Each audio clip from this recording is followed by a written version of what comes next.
Good morning student. BA first year and BEd second year class में welcome है। तो आज हमारा जो नेक्स्ट टॉपिक है वो है चंद्रगुप्त मौर्य के जीवन और उनकी विजयों के बारे में हम पढ़ेंगे। लाइफ एंड उनकी जो कंक्यूस्ट है चंद्रगुप्त मौर्य, उनके बारे में हम पढ़ेंगे। तो सबसे पहले जैसे कि हम जानते हैं कि अगर कोई राजा का बेटा या पुत्र का राजवंश संभालना भाग्य की बात मानी जाती है। तो अगर हम मानते हैं यही कि जो राजा के यहाँ जन्म लेकर अपना राजभाग बनाता है तो ये उसका भाग्य होता है, परंतु एक साधारण व्यक्ति के लिए एक राष्ट्र का निर्माण करना बहुत ही ये अचंभे की बात मानी गई है। इस तरह जब हम चंद्रगुप्त मौर्य को जानते हैं तो चंद्रगुप्त मौर्य के विषय में भी हम बच्चे जानते हैं कि वो उन शासकों में से एक था जिसने अपनी भुजाओं के बल पर सिंहासन प्राप्त किया था। क्लियर? तो इस तरह चंद्रगुप्त मौर्य ने से पहले भारत में कोई भी शक्तिशाली राष्ट्र नहीं था। उस समय क्या था, भारत छोटे छोटे कबीलों, गणराज्यों या जनपदों में बटा हुआ था। तो भारत का जो सर्वप्रथम राष्ट्र का निर्माण किसने किया था, ये भी आपका शॉर्ट क्वेश्चन है। किसने बनाया था? चंद्रगुप्त मौर्य ने बनाया था। तो इस तरह उस समय देश का जो उसके टाइम पीरियड में चंद्रगुप्त मौर्य में उनके टाइम पीरियड में जो देश का उत्तर पश्चिमी भाग था वो यूनानियों के अधीन था। तो इन कठिनाइयों में उसका एकमात्र शास्त्र या साथी था चाणक्य, जो उसका गुरु भी माना जाता है। तो चाणक्य का सहारा लेकर और उसने अपना दृढ़ निश्चय के साथ एक शक्तिशाली राष्ट्र का निर्माण किया। यहाँ तक क्लियर? उसके बाद हम करते हैं उनकी फैमिली के बारे में। उनके वंश कैसा था, उनकी फैमिली कैसी थी। तो उनकी फैमिली के बारे में भी इतिहासकारों में काफी मतभेद पाए जाते हैं। बहुत से इतिहासकार कहते हैं कि जो चंद्रगुप्त मौर्य था वो नंद वंश के शासक महापद्मानंद का पुत्र था और मुरा नाम जाति से संबंध रखता था कि उसकी जाति का नाम क्या था? मुरा। इसी तरह विशाखादत्त ने अपनी रचना मुद्रा राक्षस और सोमदेव ने अपनी रचना कथाश्रित सागर में भी चंद्रगुप्त मौर्य को निम्न कुल का बताया है। अगर हम बौद्ध परंपराओं की बात करें तो बौद्ध परंपराओं में भी उसको क्षत्रिय के मौर्य वंश से संबंधित किया कि वो क्षत्रिय वंश से संबंध रखता था। इसी तरह एक इतिहासकार डॉक्टर बोध प्रकाश का कहना है कि जो चंद्रगुप्त था वो पटना जिले के मोर नामक स्थान से संबंध रखता था, जिसके कारण उसको मौर्य कहा जाने लगा। इस तरह कुछ भी अलग अलग मतभेदों के होते हुए भी हम अंत में ये कह सकते हैं कि वो क्षत्रियों से संबंध रखता था और उनका जो वंश था मौर्य वंश था, जिसके कारण वो चंद्रगुप्त मौर्य कहलाया था। क्लियर? तो नेक्स्ट हम उनके करेंगे बर्थ और चाइल्डहुड के, उनके जन्म और बचपन के बारे में पढ़ेंगे। अगर हम उनके जन्म की बात करें तो बच्चे उनका जन्म हुआ था 345 ईस्वी में उनका जन्म हुआ था। तो उनके कहा जाता है कि उनके जन्म से पहले ही उनके पिता चल बसे थे। तो उसकी माता थी, जो चंद्रगुप्त मौर्य की माता थी, वो अपने भाइयों के पास पाटलिपुत्र रहती थी। वहीं उसने चंद्रगुप्त मौर्य को जन्म दिया था। और चंद्रगुप्त को बच्चे और भी कई नामों से जाना जाता है। वेरी इंपॉर्टेंट शॉर्ट क्वेश्चन बनेगा आपका, 2 नंबर का क्वेश्चन आ सकता है कि चंद्रगुप्त को और किन नामों से जाना जाता है। तो सेंड्रोकोट्स, क्लियर?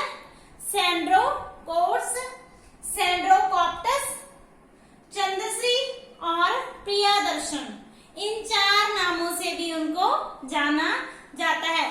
तो जब उनका जन्म हुआ था तो कहते हैं कि सुरक्षा के लिए उनके जो पेरेंट्स थे, उनकी फैमिली ने उनको एक ग्वाले को बेच दिया था। ग्वाला मतलब गौवा चराने वाला। तो ग्वाले को जब बेच दिया तो ग्वाले ने आगे उसको एक शिकारी को बेच दिया। उस शिकारी ने उसको पशुओं चराने के लिए अपने पास रख लिया। तो जब वो पशु चराता था तो साथ में बच्चों के साथ वो अपने साथियों के साथ खेलता था। तो खेलते हुए वो क्या करता था, ऐसा खेल खेलता था जिसको राजसी खेल बोलते हैं। वो उस खेल में स्वयं राजा बन जाता था और उनका निपटारा या न्याय करता था झगड़ों का। तो जब एक बार चाणक्य उसके पास से गुजर रहा था तो अचानक उसकी नजर पड़ती है चंद्रगुप्त मौर्य पर, जो ये राजसी खेल खेल रहा होता है। तो जब वो उसे राजा बने देखता है तो वो उससे आकर्षित हो जाता है और उसको वो अपने साथ ले जाता है और उसकी शिक्षा का प्रबंध करता है। क्लियर। तो नेक्स्ट हम करते हैं उनकी एजुकेशन। तो उनकी जो शिक्षा की और किसने ध्यान दिया था, चाणक्य ने, क्योंकि वो अपना नंद वंश से बदला लेना चाहता था। कौन? चाणक्य। क्योंकि जो चाणक्य था वो नंद वंश के अंडर नौकरी करता था और जो नंद वंश का अंतिम शासक था धनानंद, उसने करूप होने के कारण उसको अपमानित किया था। किसको? चाणक्य को। तो वो नंद वंश से या अपनी इस अपमान का बदला लेना चाहता था। तो बहुत से इतिहासकार ऐसे भी कहते हैं कि जो चंद्रगुप्त था वो भी नंद वंश के अंदर नौकरी करता था। तो एक बार उसकी नंद वंश के साथ अनबन हो गई थी सम्राट के साथ। तो वो क्या, उनको छोड़कर तक्षशिला चला गया था और तक्षशिला में उनकी एजुकेशन का प्रबंध किया गया। फिर उसकी जो मीटिंग होती है, जहाँ मुलाकात होती है, वो होती है अलेक्जेंडर प्रथम मतलब सिकंदर महान के साथ मुलाकात होती है, जो कि यूनान का सम्राट था। कहा जाता है कि चंद्रगुप्त मौर्य ने सिकंदर प्रथम को मगध पर आक्रमण करने के लिए उत्साहित किया। तो इस पर जो सिकंदर था उसको गुस्सा आ गया और उसने अपने सेनापतियों को उस चंद्रगुप्त को मारने का आदेश दे दिया। तो कहीं ना कहीं किसी न किसी प्रकार से चंद्रगुप्त वहां से भाग निकला और उसने अपनी जान बचा ली। तो इस तरह ये तो था उसका बर्थ, चाइल्डहुड, उनकी एजुकेशन और उनकी meeting with Alexander great. Clear. Next हम करते हैं उनकी विजयों के बारे में। तो नेक्स्ट हम करते हैं उनकी विजयों के बारे में, कंक्यूस्ट्स ऑफ चंद्रगुप्ता। तो फर्स्ट आता है पंजाब की विजय। क्लियर। कंक्यूस्ट ऑफ पंजाब। तो बच्चे बहुत सारे इतिहासकारों में ये मतभेद है कि उसने पहले मगध को विजय किया था या पंजाब को विजित किया था। क्लियर। तो इसका कारण है कि जो यूनानी इतिहासकारों ने क्योंकि यूनान के इतिहासकारों ने सबसे पहले इतिहास लेखन कार्य किया था, तो उन्होंने चंद्रगुप्त की पहले पंजाब विजय के बारे में अपने इतिहास में वर्णन किया है। तो उसके अकॉर्डिंग हम करेंगे कि उनकी जो पहली विजय कौन सी थी, पंजाब की विजय। जो हमारा प्राचीन ग्रंथ है महावंश टीका, कौन सा महावंश टीका के अनुसार चाणक्य और चंद्रगुप्त ने पहले मध्य पंजाब पर, किस पर, मध्य पंजाब पर आक्रमण किया था, परंतु उनकी ये योजना असफल रही थी। क्लियर। फिर उन्होंने पंजाब के सीमावर्ती प्रांतों को जीतने की योजना बनाई, क्योंकि उन दिनों पंजाब पर जो सिकंदर का प्रतिनिधि था फिलिप्स, कौन था, फिलिप्स शासन कर रहा था।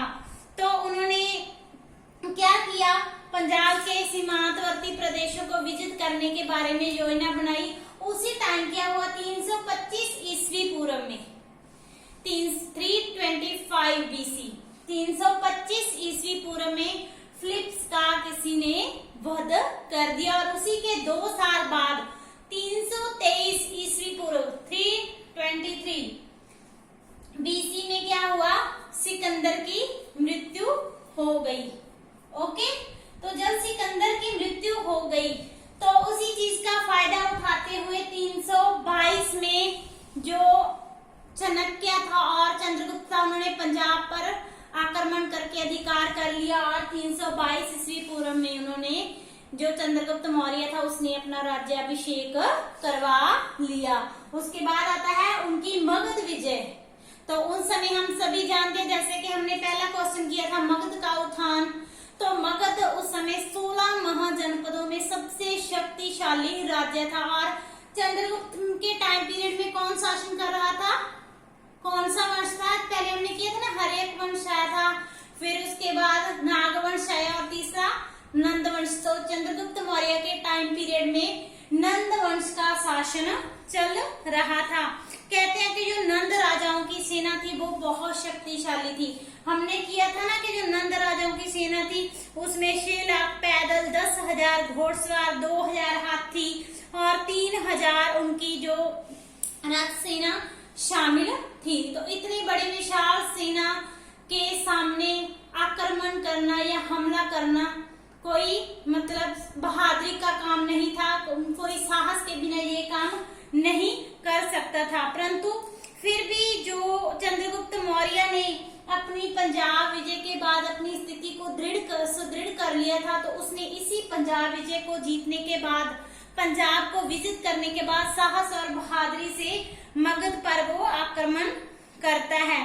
तो उस समय जब चंद्रगुप्त मौर्य ने मगध पर आक्रमण किया था तो उसका साथ दिया था कश्मीर और नेपाल के राजा प्रवर्तक।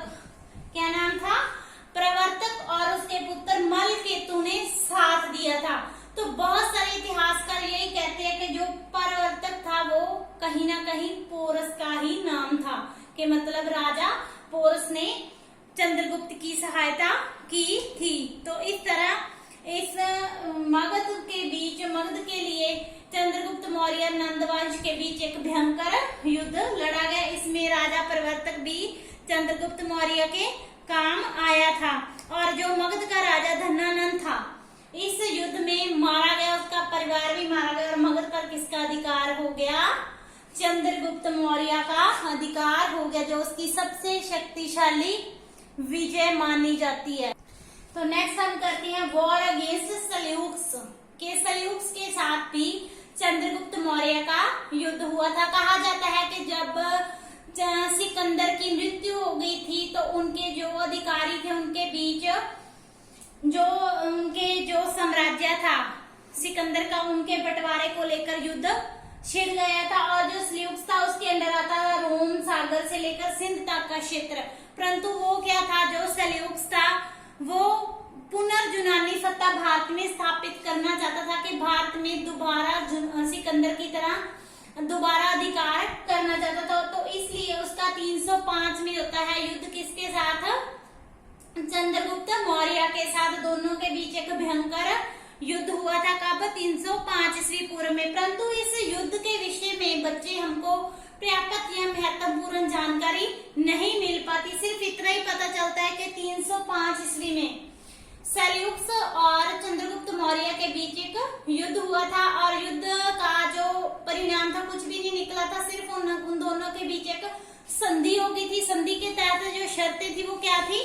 पहली शर्त ये थी कि जो सल्यूक्स था उसने काबुल, कंधार, हेरात और बलोचिस्तान इन प्रदेशों को चंद्रगुप्त मौर्य को देना स्वीकार कर लिया था। दूसरा, सल्यूक्स ने अपना एक राजदूत मेगास्थनीज चंद्रगुप्त मौर्य के दरबार में भेजना भी स्वीकार कर लिया था। और इसके अलावा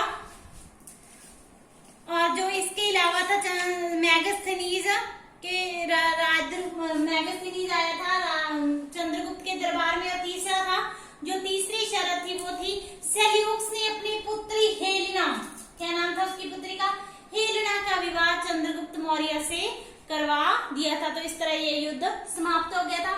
नेक्स्ट आता है उनकी अन्य विजय, कि पहले उसने पंजाब को अपने अधीन किया, फिर मगध को, फिर उसने सल्यूक्स के साथ युद्ध किया। फिर इनके अलावा चंद्रगुप्त मौर्य ने और कौन सी विजय प्राप्त की थी? तो उसने किया था सौराष्ट्र के प्रदेश पर अधिकार कर लिया था। और वहां उसने पुष्यगुप्त नामक व्यक्ति को गवर्नर नियुक्त किया था। और इसके अलावा कहा जाता है कि जो सबसे पहले सुदर्शन झील का निर्माण सौराष्ट्र में किसने करवाया था? चंद्रगुप्त मौर्य ने ही करवाया था। इसके अलावा उसने दक्षिण भारत के प्रदेशों को भी अपने अधिकार क्षेत्र में ले लिया था। क्लियर? तो नेक्स्ट पॉइंट करते हैं, लास्ट पॉइंट है उनका राज्य विस्तार, एक्सटेंट ऑफ एम्पायर, कि उसका जो साम्राज्य था कहां से लेकर कहां तक फैला हुआ था। तो जैसे कि बच्चे हम जानते हैं कि के प्राचीन काल का हमने इतिहास पढ़ा है, सिंधु सभ्यता से लेकर मौर्य वंश तक। तो हमने ये इस क्वेश्चन में पढ़ा था कि चंद्रगुप्त मौर्य ऐसा एकमात्र शासक था जिसने सबसे पहले शक्तिशाली साम्राज्य का निर्माण किया था। वो प्रथम शासक था जिसने भारत में राष्ट्र का निर्माण किया था। तो उसका जो साम्राज्य था उसने अपनी बुद्धि और बल के आधार पर अपने शक्तिशाली साम्राज्य की स्थापना की थी। और जो उसका साम्राज्य था उत्तर में हिमालय से लेकर दक्षिण में मैसूर तक, क्लियर, उत्तर में हिमालय से लेकर दक्षिण में मैसूर तक और पूर्व में बंगाल से लेकर पश्चिम में हिंदू कुश पर्वत तक फैला हुआ था। और उसके जो साम्राज्य में अफगानिस्तान, बलोचिस्तान, समस्त उत्तरी भारत और उत्तरी मैदान और सौराष्ट्र के प्रदेश शामिल थे। और उनकी साम्राज्य की राजधानी थी पाटलिपुत्र। क्लियर, तो आज का टॉपिक ये क्लियर हुआ। कल हम उनका जो नेक्स्ट टॉपिक है वो करेंगे चंद्रगुप्त मौर्य का शासन प्रबंध। Thank you so much.